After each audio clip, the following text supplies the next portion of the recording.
From the WREY studios in North Carolina, it's Triangle Alive, proclaiming the gospel to the Triangle area, giving glory to the Lord in word and in song. Join us in lifting up the name of Jesus on Triangle Alive. Hi, and thank you for tuning in today. I hope you are having a blessed day thus far. I am your host, Shannon Battle, for today's Triangle Alive, and I have with me a worldwide guest.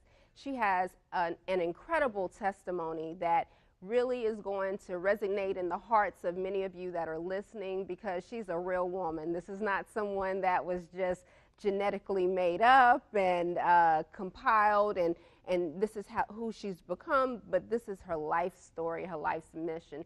And I want you to help me today embrace our guest, Miss Dana Holloman. Thank you for coming on today. You have, when I was eating as I was reading your bio, I had to put the food down. Because I said, wow. I said, this woman has an incredible vision. And then when I saw everything associated with what you've done, the work that you're doing, I said, wow, this is somebody that really has been impacted by God. I mean, literally, he has just breathed into your life and bam, you're just like this beautiful masterpiece. So I'm excited to hear more about you. But you're a part of Mission Ireland, and just tell us a little bit more about you. Well, I went to Ireland about 9 years ago, and I went with a heart and a passion just to reach as many young people and make an impact as I can. From where I came from to where I'm at today, I have to give God all the glory, because without Him I couldn't be here and where I'm at. And basically I went and I saw the need and the heart for young people, the sadness of the substance abuse and alcohol, substance, and I fell in love with Ireland and said, I have to do something. And so that's why I went to Ireland. Okay, well, people are going to know now you grew up as a PK. I did. Preacher's kid. Yes. Oh, gosh, you guys, there's, I used to joke about them in church, when I was growing up. Like, oh, that's the PK right there. That's the preacher's kid. Because we thought you all were the most privileged, but then we get behind the scenes and play with y'all, be like, they play like us, So what was it like growing up, though, as a preacher's kid? Oh, my goodness. I always say there's two types of preacher's kids. There's the good ones, and they do everything right, it seems, at home and at church. And then there's the bad ones. And I was one of the bad ones. I believe that I rewrote the book of rebellion.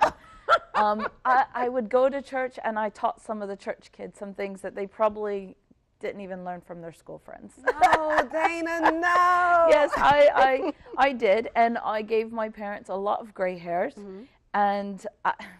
but I am today who I am because of those experiences. Right. And so I have to bring a positive swing to that awful rebellion that I caused through my teenage years. So what do you think drove the rebellion growing up as a preacher's child? Because it seemed like you would have more advantages than a lot of other kids, but then, there's a lot of disadvantages because you had to share your parents. Well, like anything, there's pros and cons. And so some of the cons of being a pastor's kid is the expectations.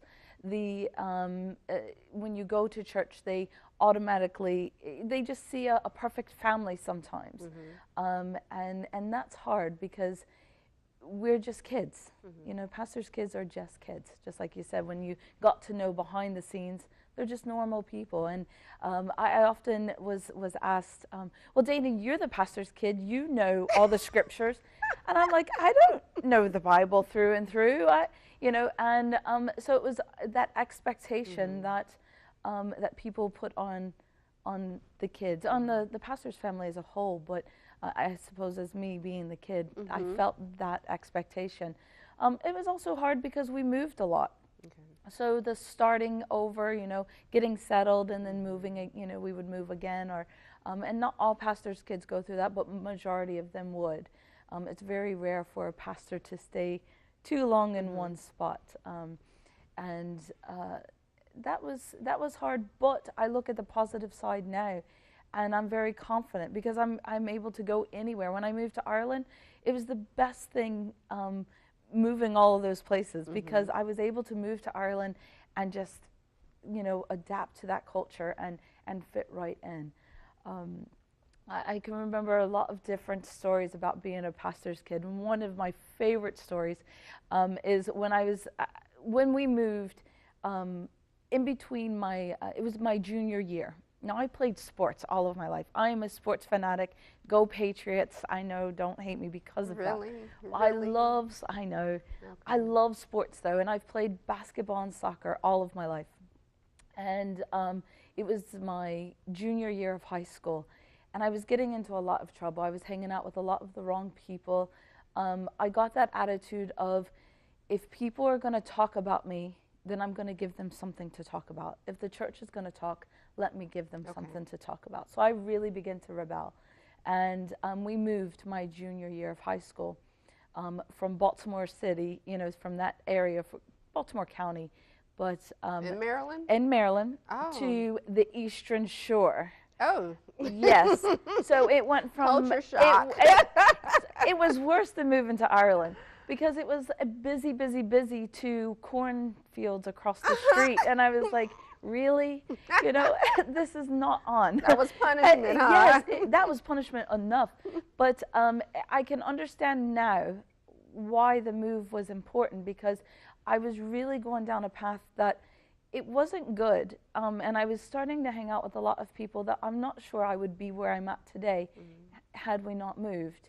But at that time, as a 16-year-old that played sports, and I played varsity soccer and basketball on my team since a freshman year. And that junior year was so important. I was, you know, getting on a lot. I had scouts looking at me and different things for college. And when we moved, I just turned into total rebellion. I was so hurt and so angry.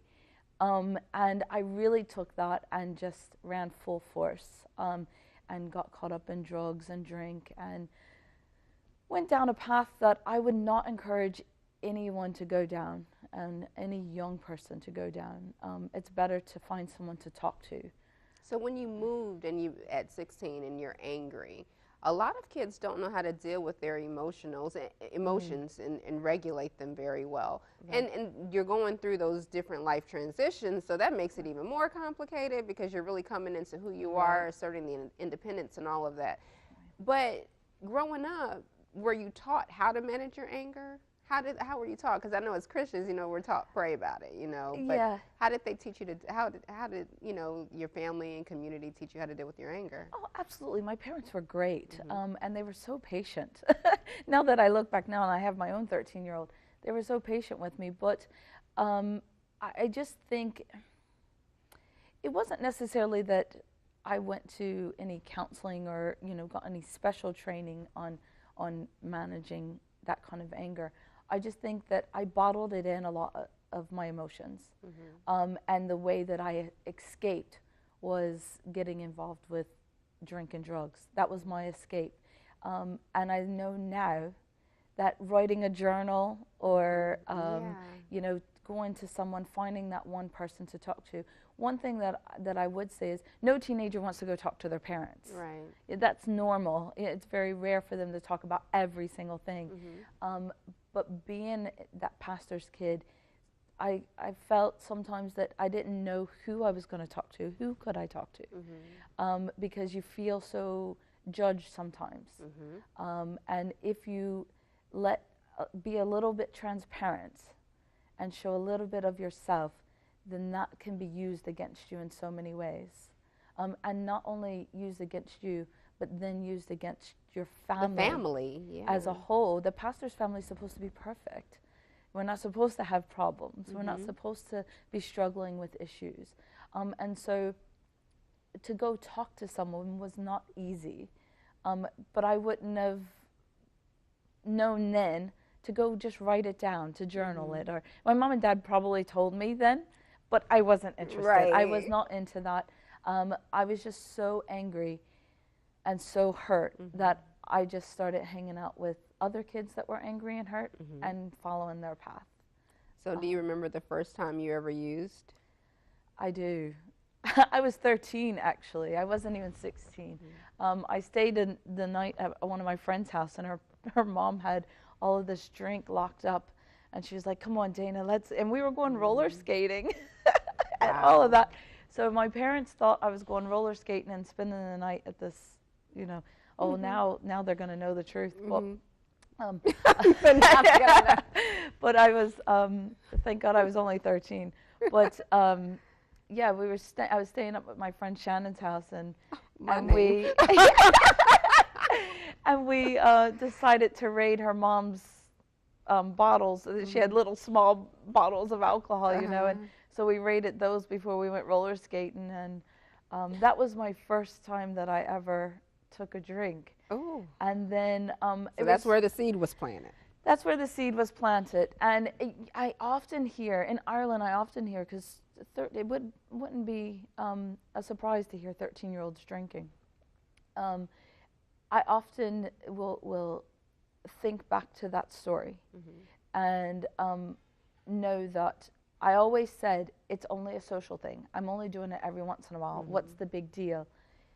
But by the time I was 16, I was drinking a lot more than just on the weekends.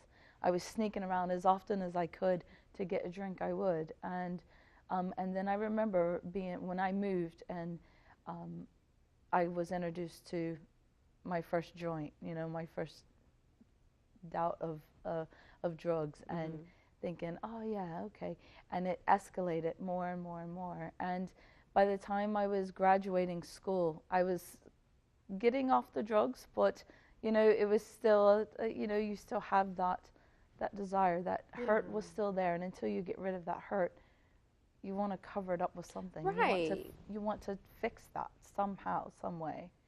So the drug had a purpose. Yeah, it had its purpose, and so when I was a senior in high school, my parents, you know, they kind of realized how serious this was. It was, what are we going to do about this? So they gave me the opportunity, and it was not my first missions trip, but it was about my third one. But they said, my dad said, are you going to go to rehab, or we can send you to the Philippines and you can play basketball? Well, what would you choose? I'll be in the Philippines. Yes. Daddy.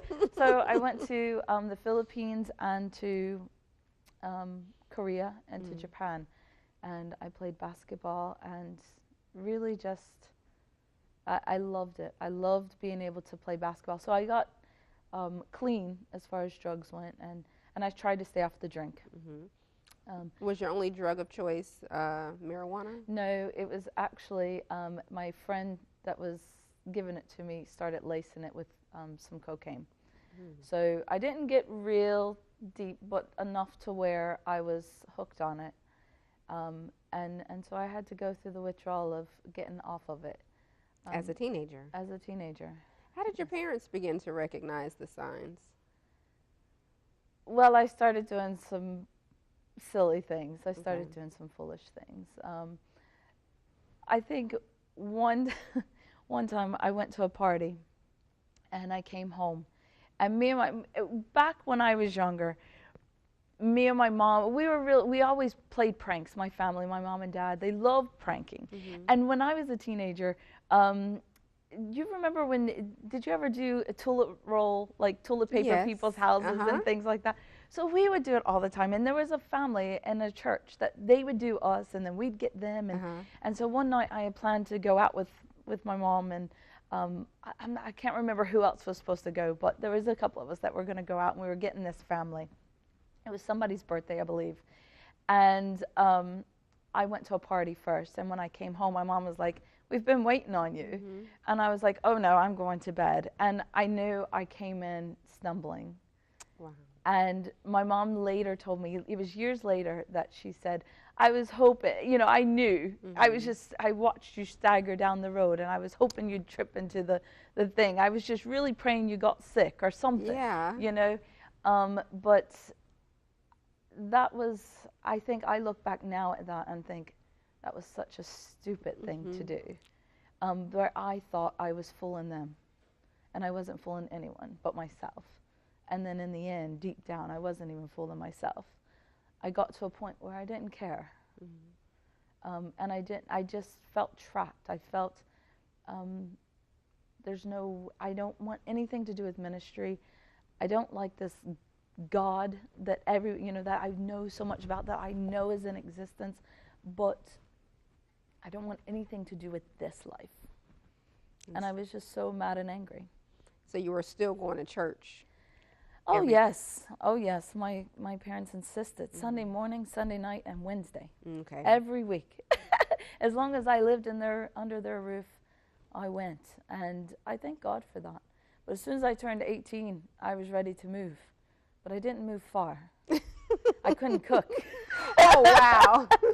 I think my first apartment, I was only maybe a mile or two away, and I still came home for my meals. Yes. Spoiled child. Spoiled in a good way. Very spoiled. I mean, I couldn't. I'm the oldest grandchild on both sides and the oldest daughter. I mean, I couldn't get away from being spoiled. So. Yeah, so you ate good all the time. Oh, yeah. Got your way all the time, too. Yeah. Probably could still throw a tantrum now a little bit and have a fit and get your way. So as a teen, what did you recognize about your life? Did you see a call? Did people tell you what the call was? Or how did that begin to come together for you so young? Oh, yeah. At 13, I knew I was called to be a missionary. I knew, and it was confirmed. God spoke to me. I knew God, and I knew the realness of God. I knew there was a heaven and a hell. I knew the Bible. I knew Scripture, and I knew God's calling on my life. And it was confirmed through another missionary that came to a church that we were attending at the time. And he pulled me to the side, and he confirmed. He spoke into my life and confirmed what I already knew. Mm-hmm. But it was from that moment that I was at, often as a youth leader, I teach. Sometimes youth are standing at a Y, at a fork in a road, mm-hmm. and they have to choose, are they going to go left or to the right? Mm-hmm. And that's where I was at that moment. And it was, am I going to go down this road of running from God, or am I going to run to God? Mm-hmm. And unfortunately, at that time, I decided to run away from God, because I said, I want nothing to do with ministry. Mm-hmm. I want nothing to do with church.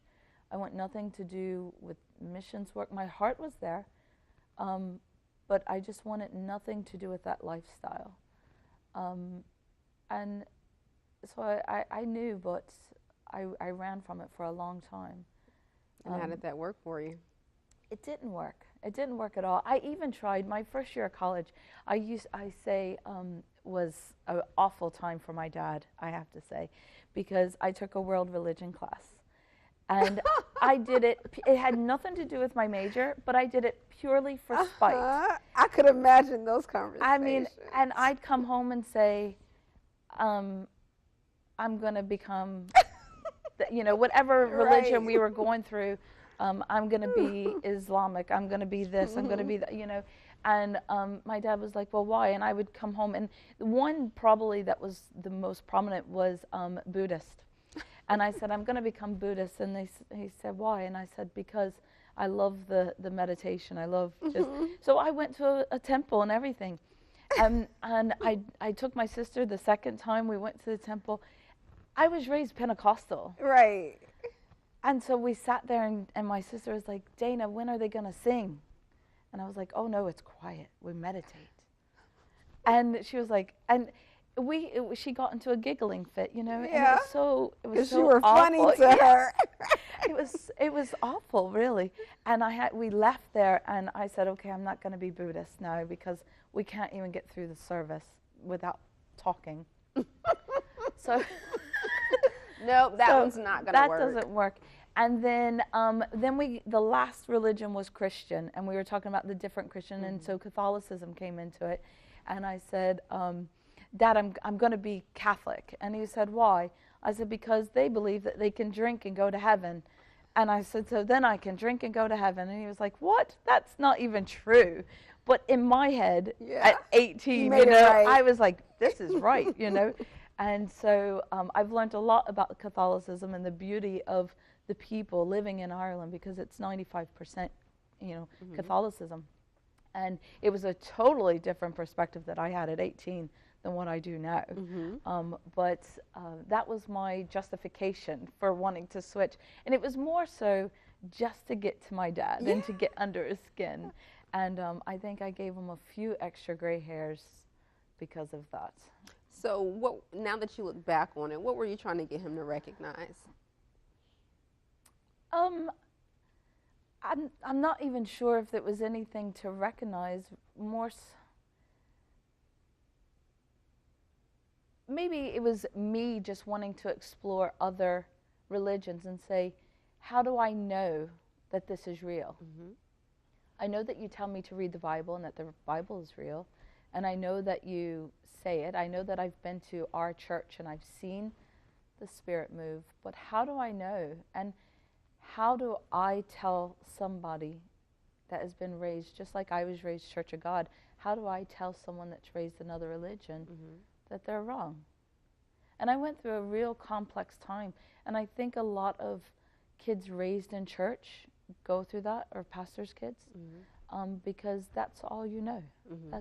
And so I think probably everybody goes through it, but I didn't really have my God moment till I was 26.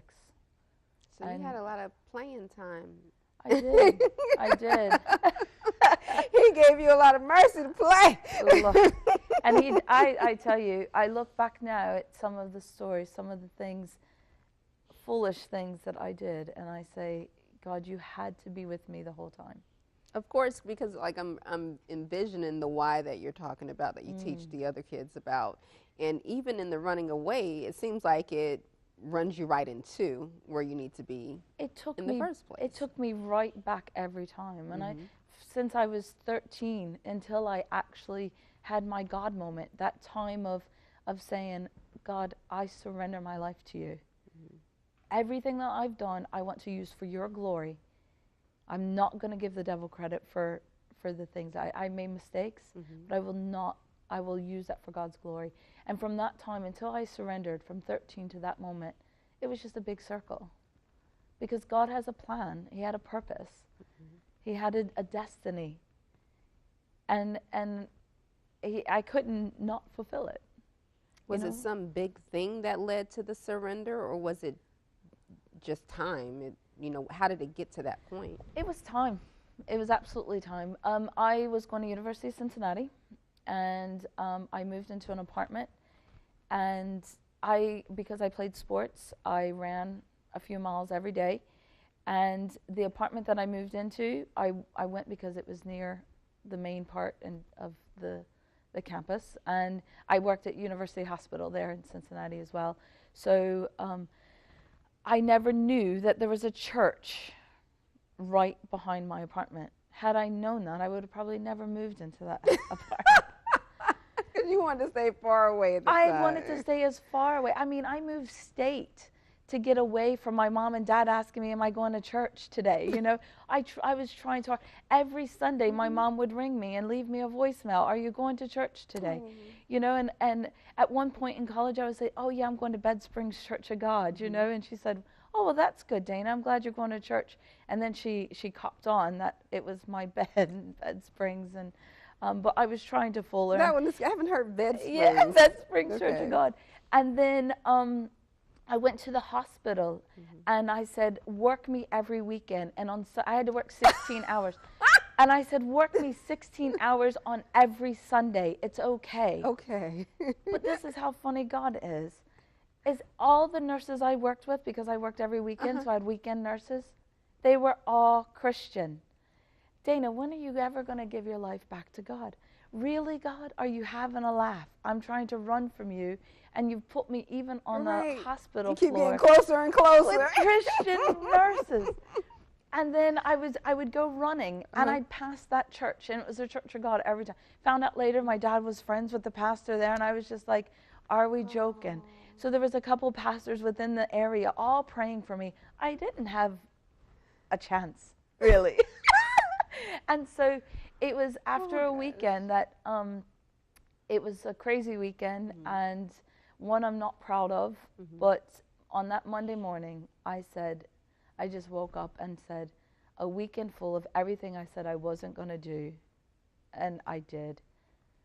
And I'm tired of running. And I walked into the church that Monday morning, and I said, Pastor, I'm ready. And He said, okay.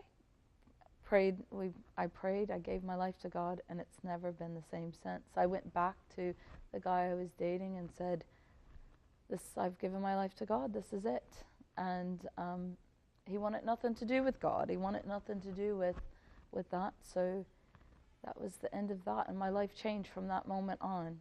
And it was hard. It was hard because my house was still full of drink everywhere, and there was, you know, I said, I'll just drink this, and I won't buy anything more, but I'll just get rid of this, and that'll be it. Well, the one thing I said to God is, if I give my life to you, I can't get off this drink. I can't stop. I've tried several times, and I can't do it. And I know I can't. So it's up to you. And 3 weeks later, I found out I was pregnant, and I never touched anything.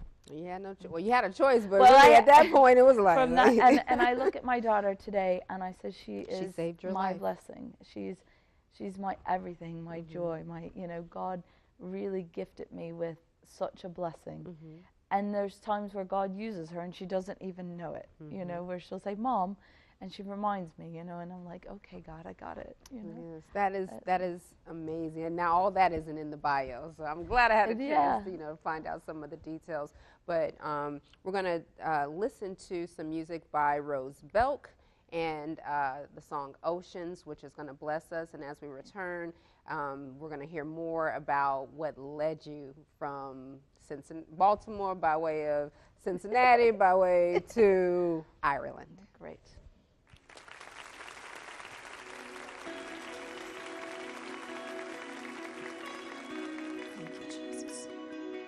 There's no other name but your name, and we worship you today. You call me out above the waters, the great unknown, where feet may fail,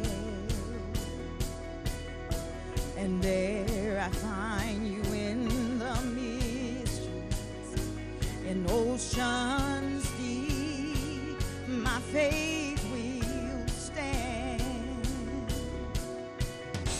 So I will call upon your name and keep my eyes above the waves. When oceans rise, my soul will rest in your embrace. For I am yours, you are mine. Your grace abounds in deepest waters. Your sovereign hand will be my guide. Oh, your feet may fail and fear surrounds us. You never fail, and you won't start now. So I will call upon your name and keep my eyes above the waves. When oceans rise, my soul will rest in your embrace. For I am yours, you are mine. Spirit, lead me where my trust is without borders. Let me walk upon the waters wherever you would call me. Take me deeper than my feet could ever wander, and my faith will be made stronger in the presence of my Savior. Spirit, lead me where my trust is without borders. Let me walk upon the waters wherever you would call me. Take me deeper than my feet could ever wander, and my faith will be made stronger in the presence of my Savior. Lead me where my trust is without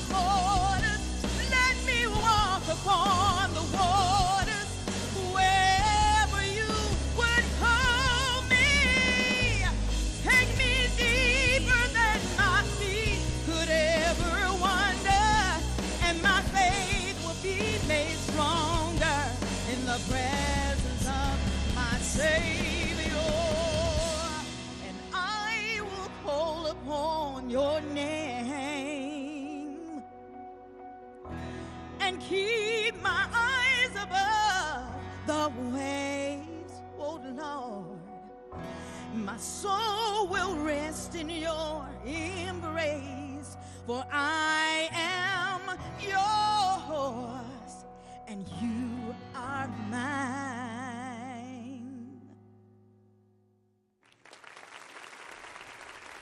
Welcome back, and we hope you enjoyed that music by Rose Belk with Oceans. We hope it blessed you. And now we're going to go further into the life of Dana over here. The testimony is amazing. Like I said, you are a phenomenal woman. I mean, I love to hear these type of stories because it just shows that, you know, God can do things for people in whatever state that they're in. Absolutely. And he can use that for his glory. And you are literally the light of the world, the salt of the earth, and I love it. But then I can relate because you talk about sports. It's like, yeah, you know, I know about that. And, you know, then you talk about other things like, oh, yeah, I've been through that. The rebellion, oh, yep. And if I hadn't gone through it, then kids, you know, that I'm having are going through that. So all of that led you to Ireland. How? Well, once I found out I was pregnant, and I realized that I was going to be on my own. It was a decision to, do I stay in Cincinnati or do I move?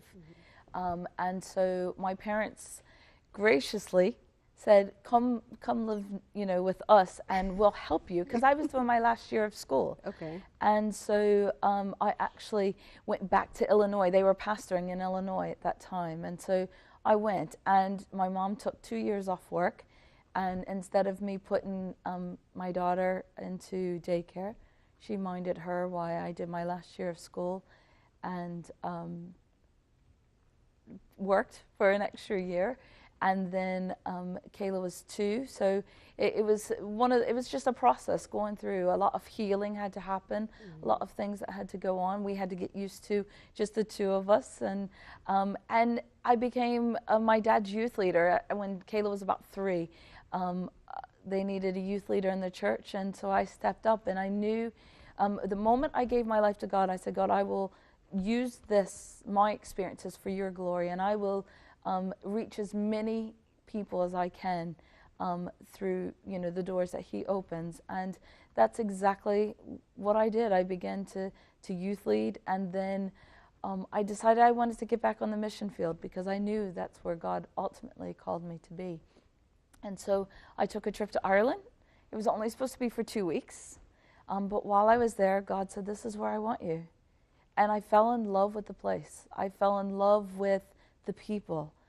My heart broke for the young people, the lack of care, the lack of desire to help young people get off drink and drugs. And my heart broke for that. And so I came back, and at first, I have to admit, it wasn't so wholesome in saying, okay, God, I will go. I told God he was having a laugh, and there's not a chance I could move. I'm a single mom, and my daughter's only 3. Not a chance. You know, my family's here. This is my life. And 9 months later, I found myself moving. And so I packed my daughter up, and we went. And it was scary.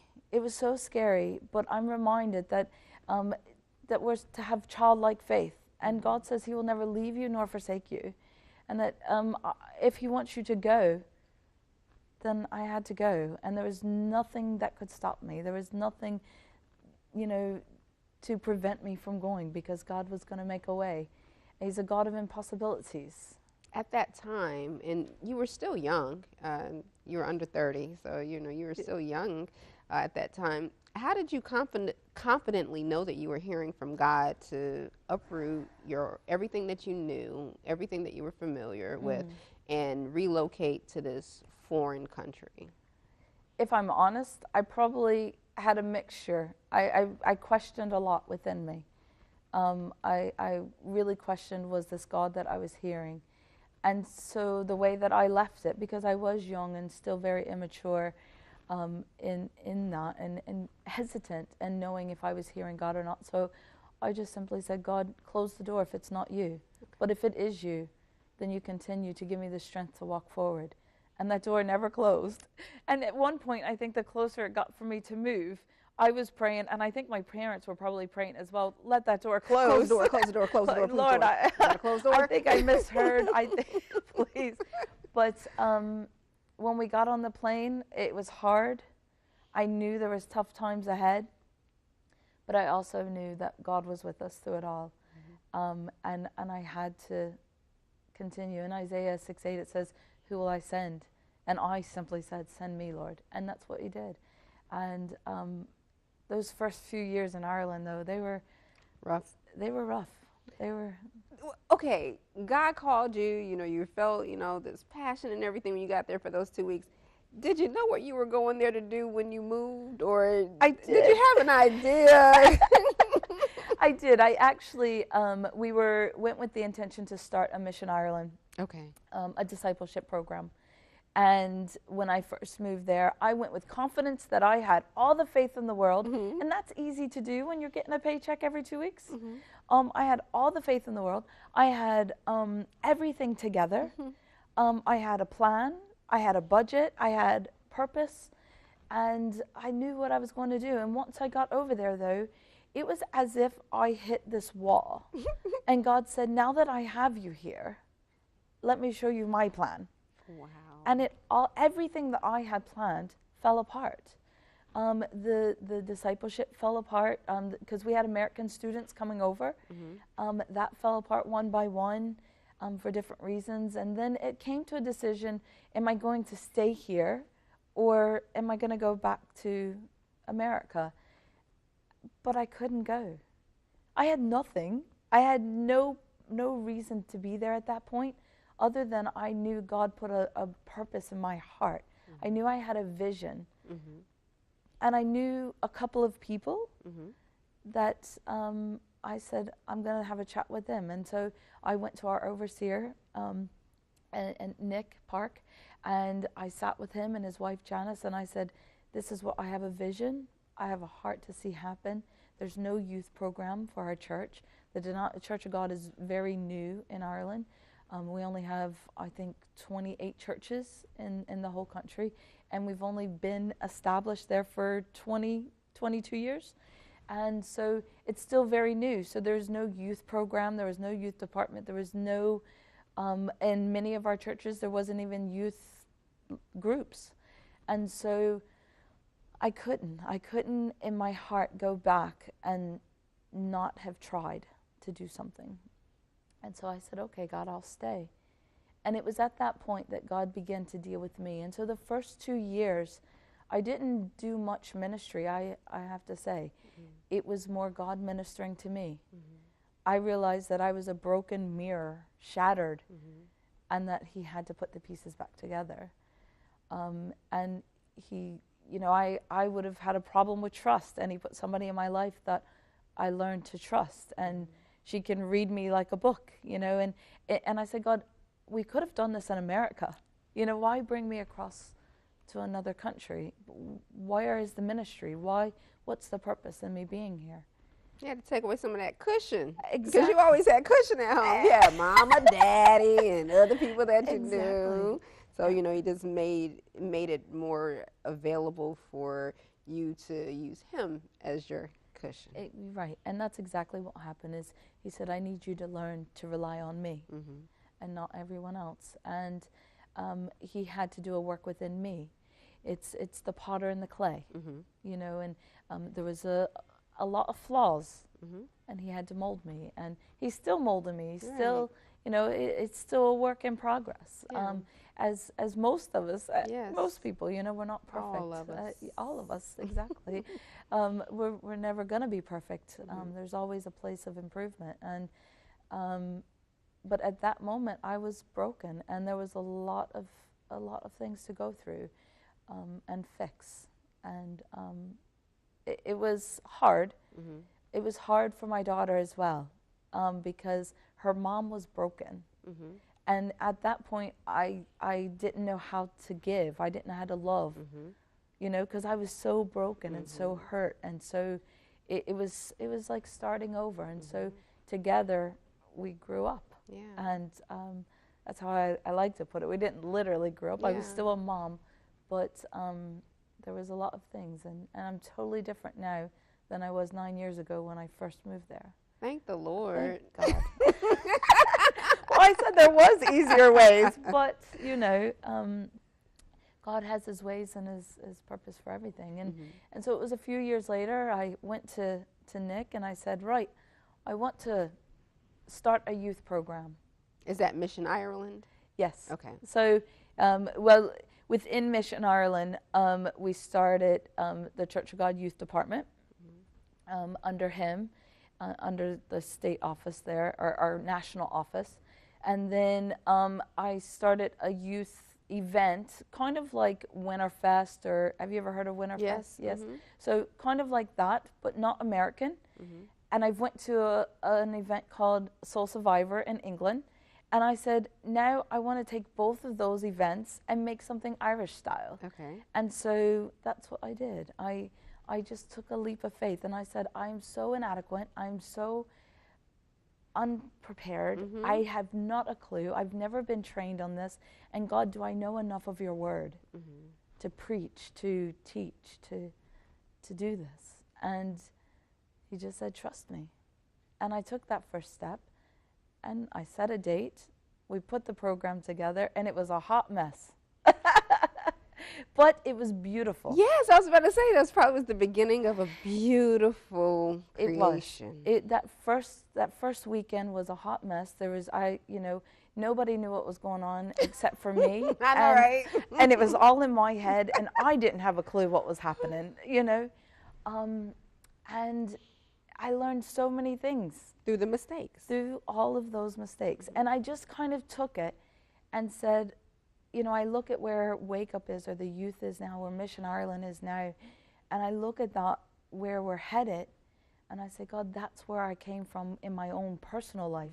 I was a hot mess when I came to Ireland, and you've molded me into a beautiful flower where you're using me, and I can only do this because of your grace and because of your mercy. And I look, Ireland is very unique. It's very relational. You don't just go in and have an event. You have to build those relationships. And if they don't know who you are, they're not going to support you. Oh, so that's why it didn't turn out as well? Well, no. No? When I first had it, I said, Lord, let there at least be 20 people. Okay. And we had about 125 kids come. Amazing. And I was floored. I was like, this is so you. And it was, I mean, it was a hot mess behind the scenes. The kids would have never known. Okay. But it was such an amazing thing, and it showed me just how perfect God is. Yes. And how when you allow Him to guide you, even when you feel inadequate, He will take you, and the sky is the limit, because it's Him. It's Him that has the power. It's Him that has the knowledge. It's Him that has the direction. And if you follow Him, then you could do things that you could never imagine that you could do. I just see Him reciprocating that load, because the kids, you said they knew nothing about what was going on behind the scenes, because they had you to bear that load of what was going on behind the scenes. And then you had God to bear the load of what you were experiencing from behind the scenes. And at the end, He still gets all the glory. And, no one is left hanging with Him. Right. And I'm deadly excited about it, because this past March, we had our fifth youth event, our fifth weekend. Is that the Wake Up? The Wake Up weekend. And there was 250 people there. And it was amazing. Many saved, many lives transformed, many that said, I accept the call, that God has on my life. And I look at this and I say, God, you have done such a beautiful thing here. And it wasn't just one church that was there. We had churches from Dublin. We had different denominations. And that's the vision that God gave me, is to see these young people come together.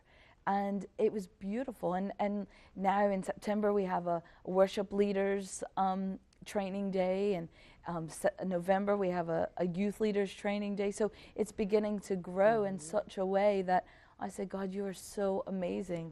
And that's just one project, one thing that God planted and said, I want you to go. And when you take that step of faith, it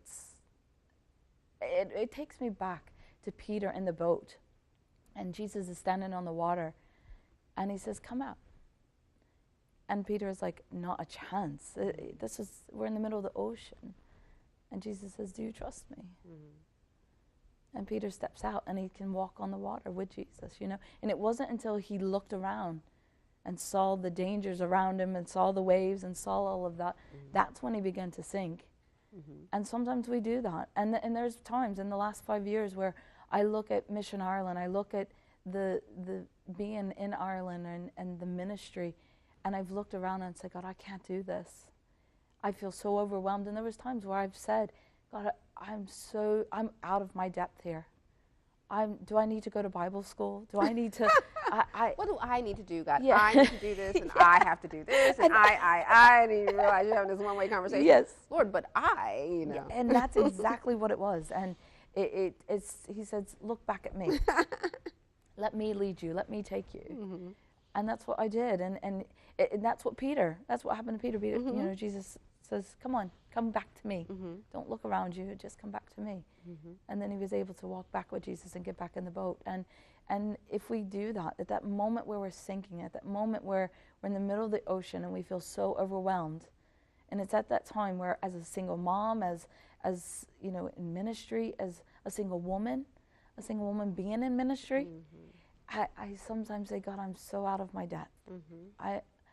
You have to do this." Which to the natural mind can be confirmed. Yes. But, you know, in the spirit realm, you're right where he's always called you to be for this time in your life.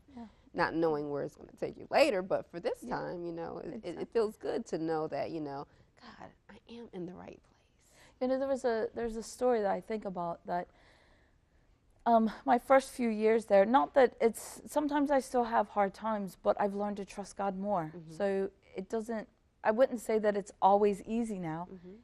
I just handle things differently. And the first few years that I lived there, I lived in this house, and it was too big for me and Kayla. I mean, it was like a 5-bedroom house, but it was a friend at the church, you know, that said, "I have this house, you and Kayla can live there," because we needed a place to stay. And I said, "Kayla, we have to move because this is too big." So we went, and I found a house, and we put a deposit down.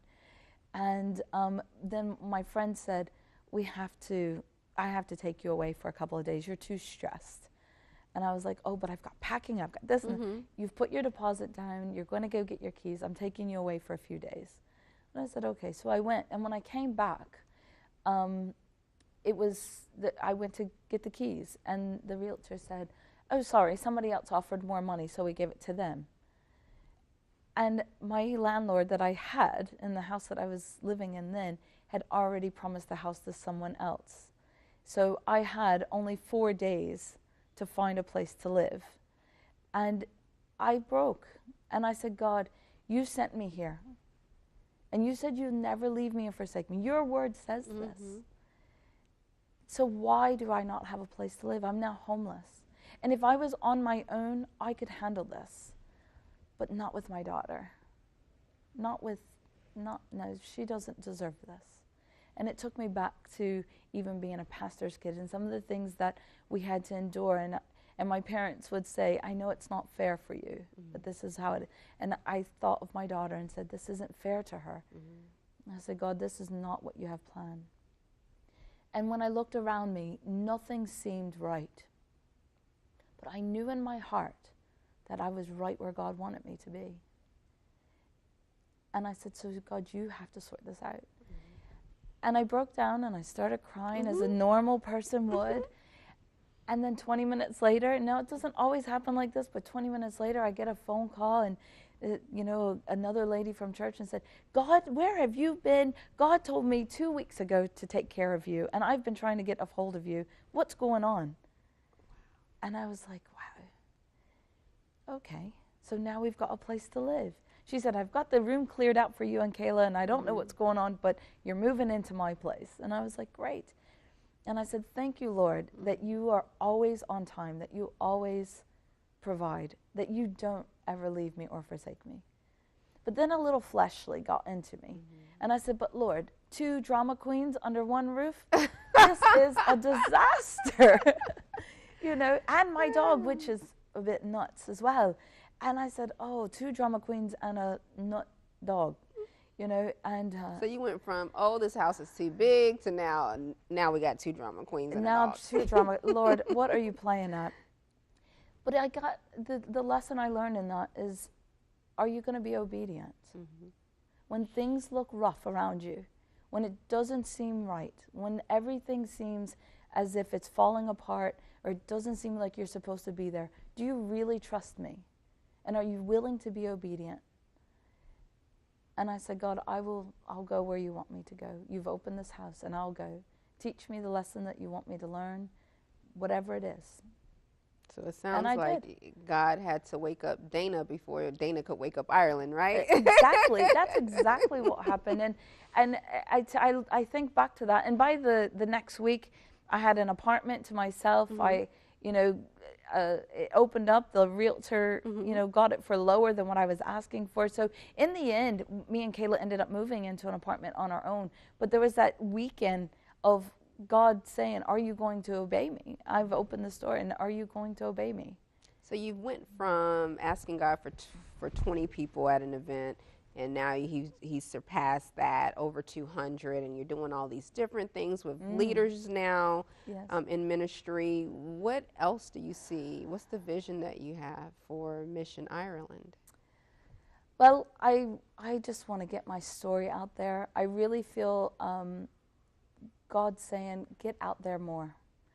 And I've started evangelizing more. Mm-hmm. I've started getting out and going to speak at different engagements and different events and different churches, because I really feel that God is going to use me in that capacity, and I want to share my story. Rather, it helps the single woman to realize that she can accomplish anything with God on her side, mm-hmm. or that single mom, or that preacher's kid, mm-hmm. that says, I'm hurting and broken, or that addict that says, there's no hope for me. Right. There's always hope. Or simply those young people that are at that why, saying, which way am I going to go? And I often say, God, if only one, because like him in the field as a shepherd, he says, I will go after the one and leave the 99 behind. And I said, God, if you will use me to just see one person changed, or one person say, I'm going to go down this road and run to God rather than run down this road of disaster. I just want to be used by God in whatever he has. What do I see happening? With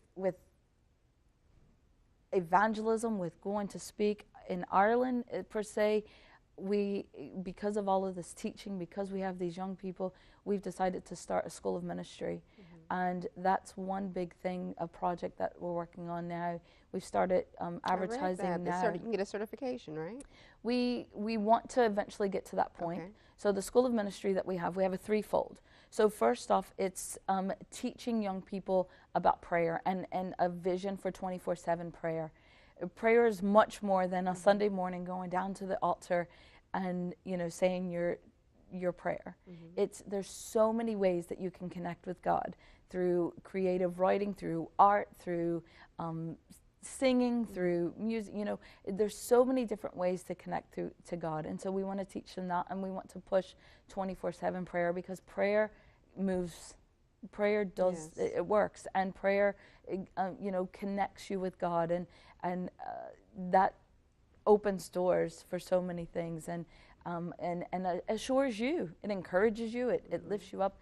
And so that's one thing. And then the second is discipleship, because we want to teach young people how to even be a Christian, mm-hmm. how to be Christ-like. Right. Because I think in a lot of ways we've lost our way of grace. We teach grace, mm-hmm. because we were too far on one side of no grace. Then we went too far to, too much grace. We have to balance it, right, to where there has to be boundaries, but there's also grace. And so we want to disciple them. It's an intensive 9-month program that we'll have. Mm-hmm.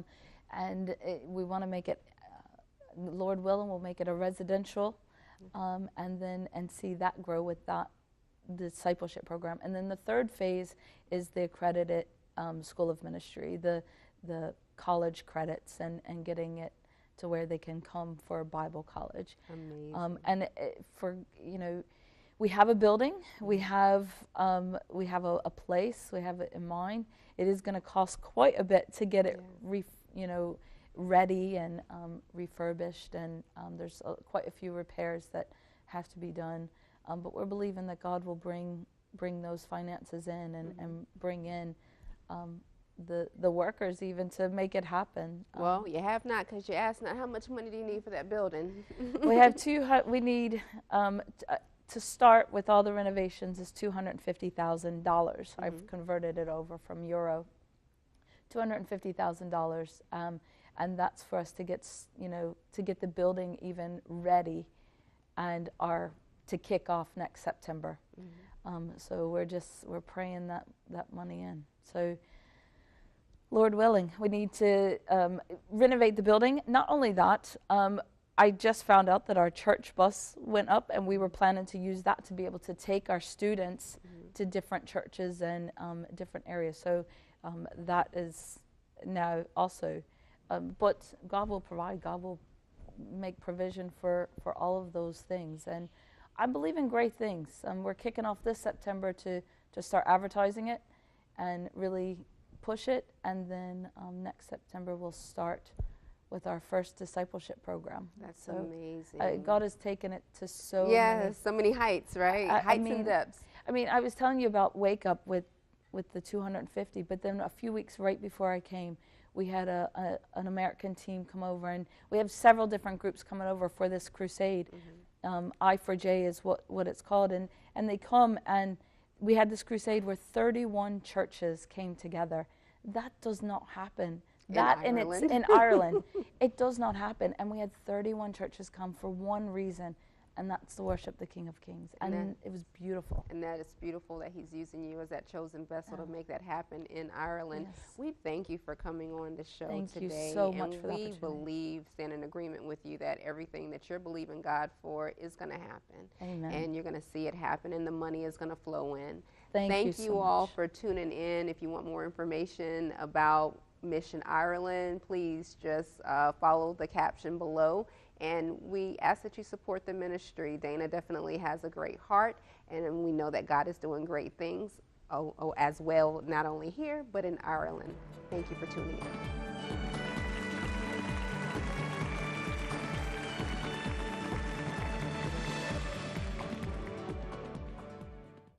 Hello again, friends. This is Mick Bowen, pastor at Faith Baptist Church in Knightdale, North Carolina. We love being on the ministry here at PCT in Wilson, North Carolina. You never have to worry about the program. It's always great. It is family-oriented, great Bible teaching, great word every single day. And I want to encourage you to support this ministry with your prayers and your financial resources. It's a blessing to be a part of what God's doing in this